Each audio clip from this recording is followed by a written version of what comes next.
Welcome to What's in Your Neighborhood, conversations for the shame shifter in all of us. I'm Melanie Vargas. After decades in executive leadership and coaching high performers, I've learned the real work happens in the parts that we hide. Each episode, I sit with leaders, rebels, and real people who've taken off their masks to explore their inner landscape, shaping how we live and lead.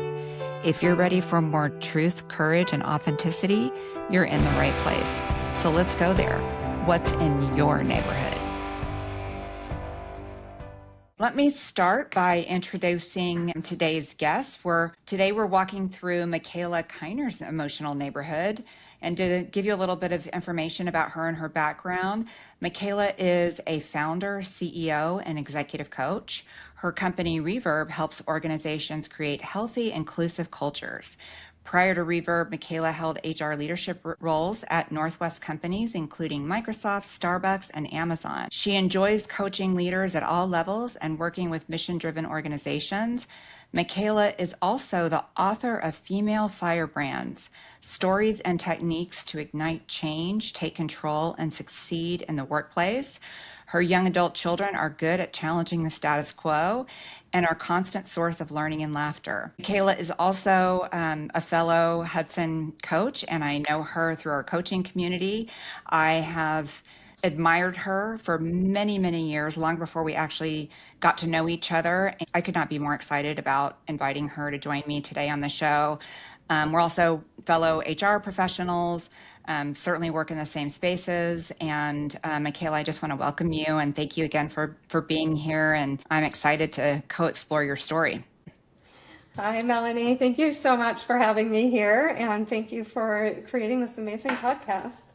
It's truly an honor. I was completely thrilled that you were willing to join me at the very beginning stages of launching the podcast. So when you think about your emotional neighborhood, what really comes to mind for you? First, I think that's just such a great phrase, and it's a very neutral phrase, which allows for, what are the good things in that neighborhood and what are maybe some of the other things in that neighborhood. I know we're going to get into it as we do some storytelling, but some of the things I think about are values and boundaries and family, health, the things that are really important to me. And then I think some of the challenging things are like the limits I put on myself, or sometimes wrong assumptions that I make, which I know we can all make. And I think, the story that I'll share, we'll talk about some kind of wrong assumptions that I was operating under for a very long time, right? Because we don't always question our assumptions. So those are a few things off the top of my head. I love it that you're already digging right into, here's the opportunities of this neighborhood, and here are some of the challenge areas that are part of that. Certainly the emotional neighborhood is my metaphor, but do you have one for your story that resonates for you? Well, it's funny that it's neighborhood since we're going to be talking about my home.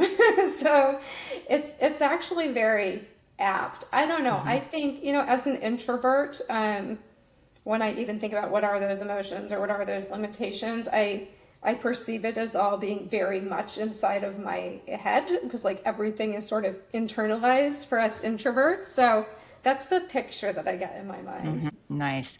Well, why don't you just tell us your story. Sure. This is such a great opportunity for a very new and current story for me. So what I wanted to share was this decision that I made very recently to downsize my home. And for context, my kids are 20 and 23. So I have a 20-year-old away at college in San Diego. I have a 23-year-old who graduated from college and is pursuing a career as a commercial pilot. But what that means is he has about 1,000 more hours of flying that he has to do before he can start his job. And rather than paying, $2,500 a month in rent, so he's with me at home right now during that time. So until about 6 weeks ago, I was living in the house where my kids grew up. And so it was a big old home. It was a 5-bedroom home with a beautiful yard that we inherited from the previous owners. And I'm not a gardener, by the way. At my very best, I weed and water. And at my very worst, I'm totally negligent. So I knew that the house was too big. Even with myself and my son, there were rooms that we virtually never used. We had a large basement. It just felt a little bit overwhelming. And then I mean, the yard was beautiful, but I also had this feeling of guilt every time I stepped out into my yard because I was like, oh, I should be doing more. I should be, maintaining and taking advantage of this incredible garden that I have. I will get into some of the stories later, but I had this mindset that I was like, well, my kids are in their 20s, which means I don't really know where they're going to land. And I have aging parents in their 80s, and they're nearby. They're in Seattle. And I only have one sibling, my brother, who's in the Bay Area. So whatever care, whatever is needed, I'll be there as the support for my parents. So given all of that, I had just kind of been telling myself that it's going to be about 10 years before I decide what I do, and whether that would mean downsizing, whether that might mean moving to a location where it doesn't rain for 9 months out of the year. So I had these things, but I had basically just told myself that I had to put them on hold. And that's where I was. I was just kind of in this limbo of treading water. And then I happened to have a call with my financial advisor, who's a wonderful woman. And I told her, I said, her name's Megan Thompson. I said, Megan, for this hour, you're going to be my financial coach / therapist. This was over the summer, and business had slowed a little bit. I think sort of the world had slowed at that point in time between the economy, tariffs, world events, AI. Like there was this kind of temporary freeze was how I perceived it. And for my daughter who's in college, her 529 plan was already spent because she had been in private middle and high school. So I was feeling this little bit of a financial crunch, and I just wasn't sure what to do with that. And so I got on the call with my advisor, and she said this really interesting thing. She said in our parents' and grandparents' generation, the idea was that if you could, you own a home and you keep that home, and that's your investment and you're passing that on. And she said, but these days, a lot of people more in my age range are deciding, for instance, to sell their homes and rent. She said, because now you have liquidity in your lifetime as opposed to saving the liquidity for the next generation. And I thought, oh, that was kind of interesting. That was really kind of news to me. I had never thought of that. And then I think it was like the next sentence out of her mouth that changed my life. She said, if you were to sell and decide to rent, or sell and decide to downsize and invest the difference, we could actually choose a year for you to retire. And I had never chosen a year. I was kind of on this 10-year retirement plan for the last 5 years, and the needle wasn't moving. And that was just what I needed to hear. I said, Megan, the second I hang up from this call, I'm going to start house hunting, which is exactly what I did. And I looked at rentals. I really wanted to have a bedroom for each kid, even though they're adultish, but I still felt that, they're home for breaks and things like that. So I did look at 3-bedroom apartments in San Diego and in Seattle, which really, there just really aren't many. And I was really particular about the neighborhoods I liked. And then I thought, well, that's okay. If I can't rent, I can downsize. And I walk a lot. It's the most meditative thing I do. I walk minimum 3 miles a day. In the summer, it's probably 5 to 7 when it's nice out. And I had been walking by this little group of new townhomes up the street from me. And I walked by again, and I thought, I'm going to look at those. Within a few days, I looked at 3, and I made an offer on the first one I looked at. And here I am. So the whole process happened really quickly. And yeah, I know we're going to get into sort of like what are the learnings, but I think for me, I had put all these restrictions on myself, and I had made all these assumptions, and a lot of it was about what other people need and where other people were going to be, and none of it was real. And so once I uncovered that, I got really decisive, and everything just worked so perfectly. I saw a friend yesterday that I hadn't seen in quite a while, and I was telling her this story, and she said, well, obviously it was meant to be, because from the moment I made that decision, everything was smooth, and also my energy just went way up. Like I don't think I realized how much some of this was weighing on me until I made the change. Amazing. Yeah. And I know a little about this story, and, even hearing it now fully, I'm envious because I'm still in the house, and I'm like, this idea of downsizing and letting go and leaning in is just, it's so inviting. It feels like there's so much freedom in that journey. It feels incredibly free. I mean, so the new home is just a little over half the size of the old home. So I went from, 5 full bedrooms with a partially finished and a partially unfinished basement to 3 bedrooms with no basement. Um, and so it was kind of a Herculean task of getting rid of so many things, but it also felt so good. I mean, son and I did, well, I sold a lot of furniture on Facebook Marketplace, and then I lost count of the Goodwill trips, just filling up the car. But it felt really good. And I've also noticed living here, and it doesn't feel small, by the way. It's I'm not saying I'm like I'm living out of a closet or anything, but there's less wall space, there's less shelf space, right? So less books, less artwork, less of everything.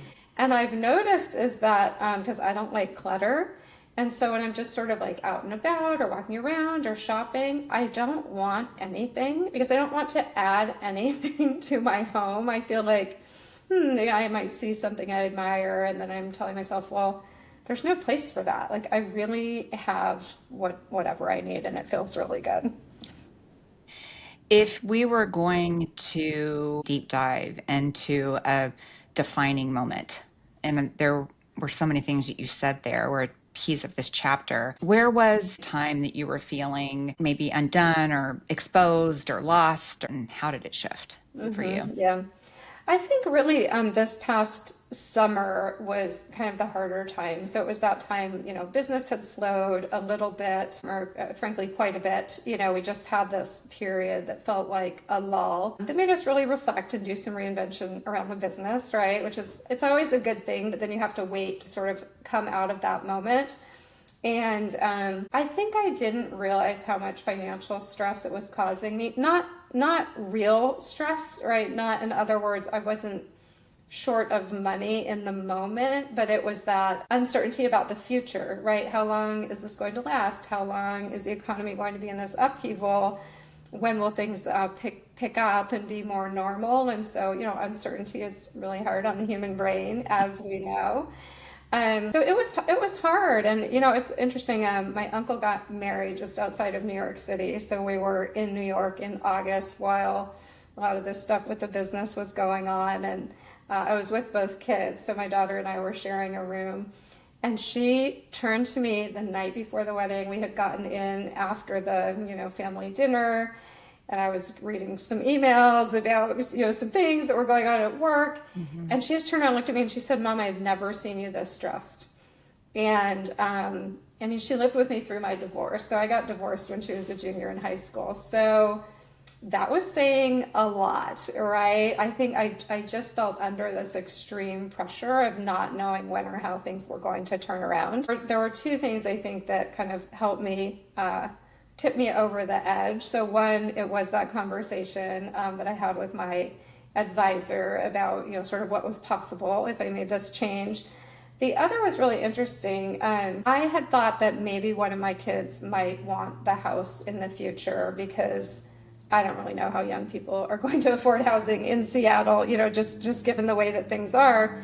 And if either one of them, I had assumed my son because he lives in the area, he likes the area, his girlfriend, is from this area. My daughter's in San Diego and has already told me she isn't coming back anytime soon because she likes the sun. So this other thought I had was that I was somehow holding on to the house for the future. Maybe my son would want to buy it, or I would build out an Airbnb in the basement. I don't know. I had made up all these things. And my kids, of their own volition, one night somehow had this talk about the house. And my daughter said, we were talking and neither one of us wants this house. And I was like, really? And she goes, yeah. And my son is Simon. She said, yeah, I asked Simon. And he said no. And so then I thought, again, what do I think? I think I'm like holding on to this house. I'm doing some kind of favor for my son who doesn't want it. So, I think it was just freeing. It was like the permission to move on. I think the one other thing I had told myself, so my son will be here probably about a year while he gets these flight hours. And I didn't want to disrupt him. I thought, well, he's going to have to move in a year anyway for this job that he has lined up. So I should wait. So when I saw the house and decided I wanted to make an offer, and nobody knew I was looking because it was in a matter of days, I went home and I told him, and I was kind of apologetic, like, I saw this house, and how would you feel if we move? Well, he was excited. He took it as an opportunity also to purge stuff and kind of have a fresh start. Also, it was incredibly helpful having him, as you might imagine. And so I was like, oh, I'm actually really glad I decided to do this while he was still here with me. I'm curious, you mentioned assumptions when you were telling your story. Are these some of the assumptions you were Yeah. talking about? So many, yeah. So I Hmm. think I've never really listed them all out, but one of the kids might want the house, so I should hang on to it for them. That was one. I don't want to disrupt my son by moving. That was one. And then this really big one I had about, well, I need to see where my kids land and how my parents do, as if somehow that was tying me down. But I did. I kept saying it's in 10 years I'll do something because then I'll know how everyone is and where everyone is, which it's ridiculous. I mean, they'll be how they are and where they are regardless of where I am, right? I mean, Hmm. there was just no practical reason for me to be doing that and trying to wait it out.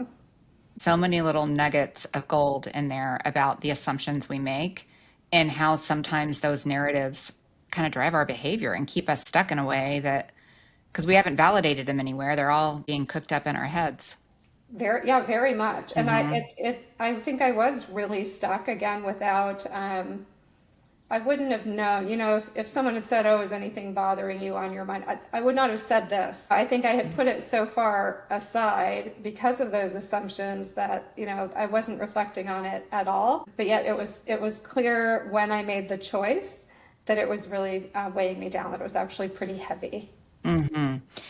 It does feel like you had periods of where you had awakenings or like a moment of clarity, like that conversation that you had with your financial advisor. Are there other pieces like that that felt important to this story in terms of like big emotions or parts of you that during that time that helped you make that shift? Yeah, I think, and this is still with me. So I'm from Seattle. I grew up in Seattle. My parents are in the house on Capitol Hill where I grew up, and I spent a lot of time away, but I've spent much of my life here.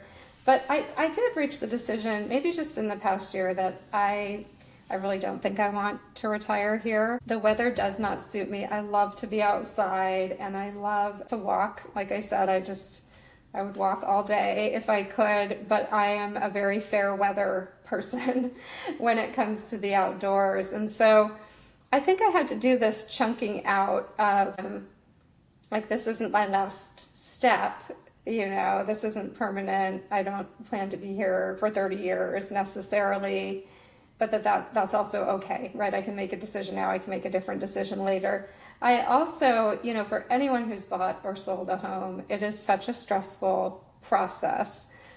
Just the uncertainty, the transition, not knowing if you're getting it. And when we bought the last house, which was in 2012, I had said I was never going to buy or sell another house. And so I had to break my rule, but for a very good reason. And I Hmm. knew, I mean, I had reached a point where I knew that I wasn't going to stick with that. But, moving is a lot. And I just moved up the street. I literally moved maybe a quarter mile north up my same side street. I did not go far, but all the logistics of it's just a lot of work. Yeah, I do feel like all humans will place those rules or expectations on ourselves, and then we hold ourselves to those standards or rules. Nobody external has put those things on us. And so that alone is a moment of clarity where you recognized, oh, I have this rule that I put on myself, but it's okay if I change my mind. Yeah, it, Yeah. it is. It's so true. And, this comes up a lot in coaching, right? Where people place expectations or they talk about these expectations or things they perceive as failures. And you're kind of saying, well, is that like, are other people telling you that you failed or you're just telling yourself, which doesn't necessarily make it easier to undo, right? I mean, these are things that we've lived with and we have these thoughts and beliefs for some reason, right? It served us at one point or it's protective or whatever the case may be. But yeah, it's very interesting to kind of peel them back and uncover them and realize, yeah, how to what extent you're living according to these, false assumptions or wrong beliefs or whatever the case may be. And I mean, even as coaches, we we can fall into the trap. We're coaching people on these things and we ourselves are doing some of this to ourselves. So it's great that you recognize that. What do you think you really, I mean, you've touched on things already, but if you were going to articulate things that you learned about yourself through this whole experience, what are those things? Mm-hmm. I think it was really interesting that I was looking at my close family members as these sort of moving parts. And somehow it was like I saw myself like, oh, I'm supposed to be, the steady state in the midst of everyone else moving and doing their thing. And I should wait. I mean, that's a very actually bizarre assumption to be making. Again, not based on pressure, from anybody else. So that was interesting. I just thought, yeah, why do I feel, and it's not beholden because it wasn't a negative sense. It wasn't an obligation. It was almost like I just accepted it as a fact, but again, that I made up myself in my own head. I think that was really interesting. Like I said, it was very freeing to move, but I think because I had accepted this current state, I didn't really allow for the fact that it was causing me stress, right? It was like I Mm-hmm. kind of buried that Mm-hmm. because I just thought, well, this is the way it is, right? I'm not going to think about the fact that the house is too big. I'm not going to think about the fact that this yard is really overwhelming, because it was almost like, well, but there's no point because this is just how it is, and it's just going to be like this for the next 10 years. So I don't know. It's like, I guess, we can really fool ourselves into thinking these things are real. Yeah, it's this, we're hanging on to, you touched on it earlier when you were talking about, you didn't use the word survival mechanism, but these things that are ingrained in us from early on in our lives that really served us. And then now we oftentimes don't even see it in our day-to-day lives, that we just keep doing it or it keeps us stuck. Some of this thinking or some, you said assumptions and narratives that run behind it's like an operating system that just kind of plays over and over again. Yeah, it's so true. I was in a course with the Hudson Institute the other day, a virtual course, and we spent some time on saboteurs. Mhm. So yet another word, right, for these things, these ways that we kind of self-sabotage without even realizing it. Yeah, it's true. I'm a fan of Shazard's work in that area with the positive intelligence tool, and it's such a great tool to give some insight to people to even just to have the label for them, especially in those periods. You mentioned it. For those of us that run our own businesses, we have these peaks and valleys. And when you're in the valley, it's really hard to remember, oh yeah, the peak's right around the corner. But when you're in the valley, sometimes you will even tell yourself a narrative there that the valley's permanent. The valley has no out. We're never Yeah. going back up. Um, and how that can sometimes drive, those fear periods can drive interesting thoughts and actions and behaviors. Yeah. Yeah, I think it can feel very permanent, right? When you don't see the light at the end of the tunnel, or when there isn't a clear line of sight to, okay, if we just make this change, right? Or if we just start talking to these people or doing work in this way. Yeah, I think there was a period of uncertainty like that, though, and then I think the team rallied ourselves, to work Hmm. on, like I said, some solutions, some reinvention. But it is scary, and I think as a business owner, there's the revenue piece, but there's also a lifestyle piece Hmm. of I really like working for myself, and so this thought of, am I going to have to go out after 10 years and get a corporate job and work for someone and, deal with the workplace politics and some of these things, that might be less desirable. Um, yeah, I didn't really enjoy thinking about, like, I did think that. I did wonder, am I Hmm. going to a day job? Yeah, so we can get kind of dark, I Hmm. think, when things aren't looking as good. It does feel that in those moments, like I call it when we're in that messy middle, you were able to identify that you were there in some way and also be able to make the shifts necessary to pull yourself through. Whereas oftentimes people get so stuck in the way they're thinking, those pivots that you mentioned, whether it's the business or like the pivot that you made to kind of make that recognition with your home, those are so useful to be able to see that and to be able to make that shift. And so many people don't. We stay stuck, we stay stuck in whatever it is that we're experiencing or thinking. Yeah, well, and I think it's such a great reminder of how you can go from the low to the high and remembering that, right? When you're in those low points. And I do have that, I subscribe to that belief of, everything happens for a reason. And so I could tell myself that intellectually, when things were hard, but it was really hard to feel like, okay, one day soon, the things are going to be really different. Mm-hmm. The other part, actually, so why I thought of this story for our conversation today was because, kind of like you, where you said, oh, I'm sort of jealous, maybe you want to downsize soon. A number of women in particular that I was talking to said that to me and kind of said, oh, I've been on the fence, or we've been thinking about it. And I didn't know, I don't know. I guess I didn't know because I haven't talked to people about this. So I didn't know that it was a place where other people also get stuck and are trying to, figure out timing. And it can be hard, right? You have like emotional attachment to the home or the things in the home.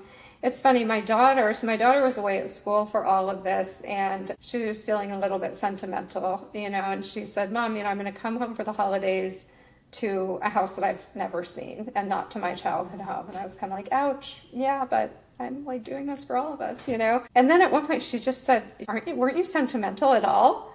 Because I think I got to the excitement really quickly, but also I spent a lot of time, frankly, packing up the house and going through every single thing we owned. And that was what I told her. I said, honey, yeah, when I was going through, boxes of like baby photo albums or childhood books, I mean, yes, like, of course I was sentimental and I was pausing and having a lot of memories, but then I'm also really execution oriented. So then I was just like, oh my gosh, I need to get out of there. I need to get into here. I need to unpack and make this mine. But I thought it was really interesting that she asked and wanted to know. And frankly, that she had such a strong attachment to the house, because the kids actually grew up in 3 homes, because we're in Seattle. When my kids were 4 and 7, we moved on assignment to India for 3 years. And then when they were 7 and 10, we moved into the home that I just sold. So it was also interesting. It was kind of like heartwarming for me to hear her referring to this one as her childhood home. She didn't just have one home like I did, but yeah, she really had that strong connection to it. But she's going to guilt trip me. She's coming home next week for Thanksgiving, and I'm going to hear it. Of course.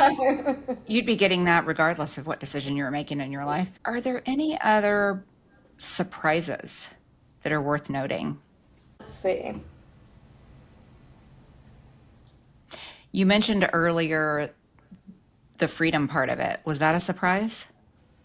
Yeah, I think how freeing and how simple it feels. I think the both smaller and less stuff. I think the stuff, and I don't consider myself. I don't know. I probably have a normal amount of stuff for an American person my age. I know Americans, we like our stuff, but I don't have big collections of anything. But I still had to get rid of a lot, and chose to get rid of a lot. I got rid of so many books. I'm a reader, but I really don't reread anything. And so my books went from covering probably 2 or 3 bookcases to, I don't know, my hands are about 2.5 feet apart. Like, this is how many books I have now on one little shelf in my bedroom, just stuff that had some sentimental value to me. So the simplicity for sure. What was interesting actually was I really didn't want to leave my neighborhood. I only looked at 2 neighborhoods in Seattle. I like I like the part of town, but it was also like, I have my yoga studio that I like to go to, and I have where I do Pilates, and I have the places that I like to walk. And yeah, there are many great neighborhoods in Seattle, but I was really not open to any of them. And then it was interesting to me, my daughter's in San Diego, and every time I visit, she always says, Mom, I know you're going to move here. I love it. I do. I really love it. I always stay in the same neighborhood when I'm there. I stay in an Airbnb. I have my cafe that I go to. And I did really briefly look at San Diego. I think just with the business, I don't think it's the right time for me not to live in Seattle. I think I'd have to be up here a lot. So, it doesn't make that a good destination. But I haven't really had a retirement destination, but if I had to name one, it probably would be San Hmm. Diego. So I think that became more clear as well. Curious, you mentioned it earlier with that you've talked to so many women, myself included, that are envious that you've taken this step, and how many people are there and there for years trying to do what you just did. And so I'm so glad you chose this area to dive into. Is there anything that you feel like our listeners need to hear that we haven't shared? Yeah, I mean, the one thing I was thinking was sort of either if you're in the place where I was, where you don't even know that this is an issue to be working on, or if you're in that time of indecision, was sort of this combination of both trust your gut and question your assumptions. Like if you can somehow get at that mix of things, through conversation with either your partner, if there's someone that you're making the decision jointly, or coach, therapist, whomever. But it was like, even though I was in this almost like not knowing that I had this as a problem space, once it got clear, I became really decisive. And I feel like other people would too, right? Like that was sort of when and how I knew that it was right for me. And so, yeah, I would say, listen to yourself, but not just the voices, right? Maybe listen to the gut instincts, the feelings, the energy around, like, do you get excited, when you think about downsizing? What's really funny too is this whole term of downsizing. So I was writing to a friend, she's American, but she lives in Costa Rica. And we were just messaging back and forth. And she said, how's it going? And I said, yeah, I'm downsizing. And she wrote back and she said, what is downsizing? And I was like, oh, is this just an American thing? Because, and she's been away for a long time. But it was really interesting to me, right, that this is sort of a theme in our lives, especially probably for people, who have families and kids moving away. It was just really interesting to me that she had no idea what that even meant. Hmm. Yeah, and I was feeling some of that during the time that you were presenting, like getting rid of your stuff, and even the stuff that we're so attached to the things, right? And when you think about that freedom, just even that insight alone is worth sharing, that when we're clinging on to these things, questioning why are we hanging on to these things? Mm-hmm. Yeah. These physical things that really, in the hindsight. Yeah, I do think it's sort of uniquely American, but Hmm. yeah, I mean, there are memories and there is sentimentality, but I think that's like a fraction of what we own. That was how I felt. Like, yes, I love books, and I probably kept 1% of my books. The rest were just, I don't know, like, what are they doing? I mean, they're just sitting on the shelf reminding me that I read that book once upon a time. Like, that is not useful. And I would love for someone else to, buy and enjoy that book, just like someone else can buy and enjoy my old home. Somebody who is in the phase of life that they need and want that. Hmm. That's a beautiful message that, letting go of something is somebody else's gift, right? And then you're leaning into like what your inspired future is in this wonderful new space that you're in. And it is, I think what you said about downsizing is so interesting. This idea of like the fact that maybe it is very American that we feel like we're downsizing. And are we really downsizing? The term itself is interesting. I never would have thought about that before you mentioned it. Yeah, it is. I actually, it made me sort of want to research it and think, do people in other cultures even do this? Is this a Hmm. thing, or is this just us? Because I don't know. It's funny. I grew up in a big old home, and I bought a big old home. I mean, that was what I knew, and that was what to me had charm and character. And it was kind of like just before the era of the tiny home. But over the years, I have thought, yeah, like had I known differently, I don't know. I mean, I loved the house and it was a wonderful house.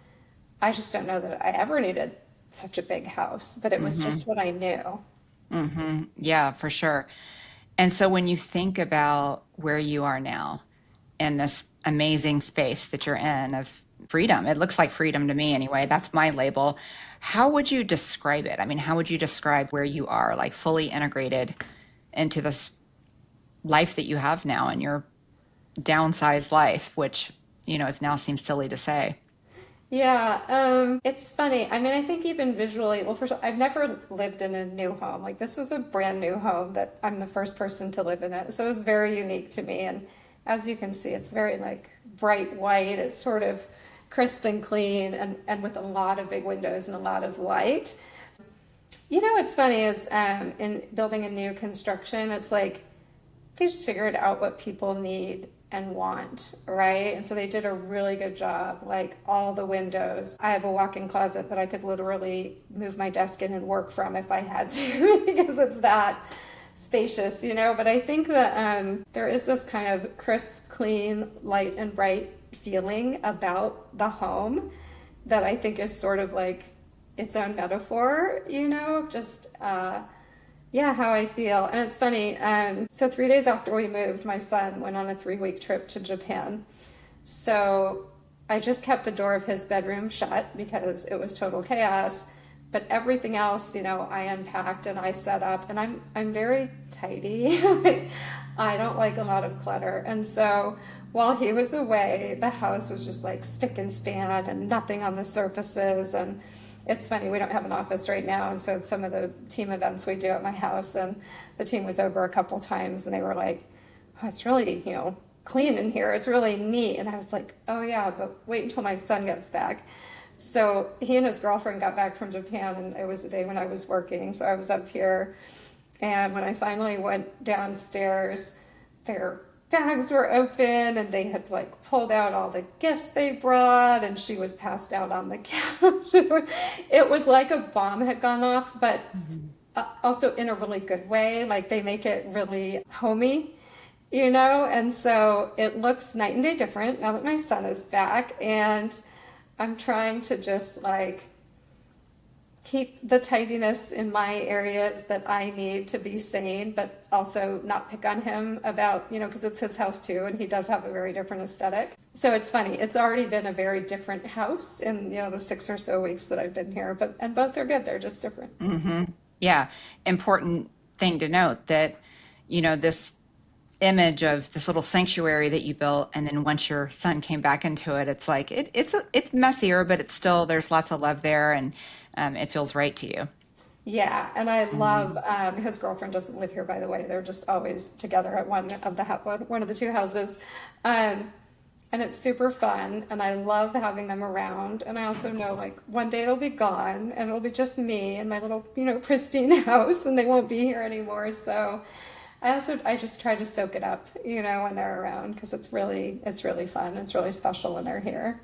Some of the key messages that I heard from you today, or that I'm taking away, that I think so many of our listeners will also be taking away, around the ideas that you shared around assumptions, and the assumptions that we make and that we stick with in our own head, and that we don't say them out loud or seek to validate those assumptions.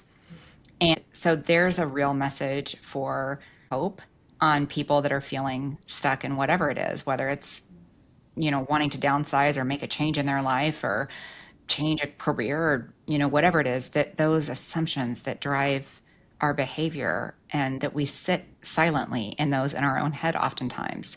And even that story you told about how when you went and talked to your kids, that you had hung on to this assumption that, they wanted to stay in the house, and that was yours and not theirs. And then we even place those on other people sometimes in terms of their expectations. Yeah. Yeah. Is there anything else that we didn't touch on that you feel like you want to share? I think on that point that you just made, it's funny, as you said, you know, as coaches, we can have questions and techniques that we're really good at using with others, and then we do not use them on ourselves. But there's a question, you know, what else might be true? That's a really good probing if you can articulate your assumptions and then ask yourself, like, how true are these? And what else might be true? And, you know, start to uncover what is real and not. And then it also just made me, I kept thinking of that phrase, perception is reality, right? Because even you notice this so many times, like our perception, our beliefs form our reality. And it might be based on something that is false, you know, but we don't notice that. And so it does, you know, it limits our own actions and behaviors. No, I think this was really fun. It was, it's interesting for me to be able to reflect on like this change and this phase of life, sort of like what other meaning comes along with that, because these are big transitions, right? For those who have kids, for sure. Empty nest, which I hate that phrase, but empty nest is a big one and very emotional. And then I think this idea of downsizing, if you have been really rooted somewhere for a long time, can be big and could be hard. I think I'm fortunate that it's been really fun. It's just been a really positive experience for me. And I think you said this too, that when you made the decision, once you got to that place of acceptance, then it was like very smooth sailing from there. It was the acceptance piece, getting to that. Would you agree with that? I would agree. And it's like something comes before that of even knowing, is this something, should I be thinking about this? Or should I be, is this a question in my mind? Which I think it took me so long to realize that this is actually a question that needs to be asked. Mm-hmm. So when you said some people sit in indecision, I think I didn't even know to be asking the question. But then once I asked it, I was ahead because I've been sort of ignoring it for so long. And one more thing I want to highlight too is this idea of not knowing. And when we're in that phase, I forget your exact words around when you weren't sure what you were going to do, and being okay to sit there in the discomfort of not knowing. Mm-hmm. I don't think you labeled it not knowing. That's maybe my words, but we don't like to be there. We don't like to be in that in-between phase of like, I'm here, but I want to go here and I'm not sure what the answer is. Mm-hmm. And so we oftentimes either avoid the questions or the truth, or we move to something else that feels more comfortable. Yeah, it's that limbo. Mm-hmm. Right? Yeah. Being in limbo, which is hard for the brain. I mean, I think humans love certainty and predictability, and we're not getting much of that in our world today. And so then I'm sure we cling to it where we can in our own lives because it's comfortable, right? And we want to feel in control. Mm-hmm. Yeah. Thank you so much for your time today. I think everyone's going to learn a lot. And it certainly helped me to walk along your story. And thanks for jumping right into your emotional and it is not metaphorical because you're in a new neighborhood. You're in the same neighborhood. You're just in a beautiful new space in the same neighborhood. So Thank you so much for that. Oh, it's my pleasure. Thank you, Melanie. And thank you again for opening up these conversations. I love it. Thank you. Thank you for joining us today. As you head back in your day, we invite you to notice what's happening in your own neighborhood, at work, at home, or inside yourself. Change often starts close to home, and sometimes the smallest shift in awareness can create the biggest ripple. If something in today's conversation stayed with you, we'd love for you to carry it forward and share it with someone else who might need it too. And if you're finding value in these conversations, it would mean a lot to us if you subscribed and left a review. We're just getting started, and your support really helps us grow the community. Until next time, take care of yourself and each other.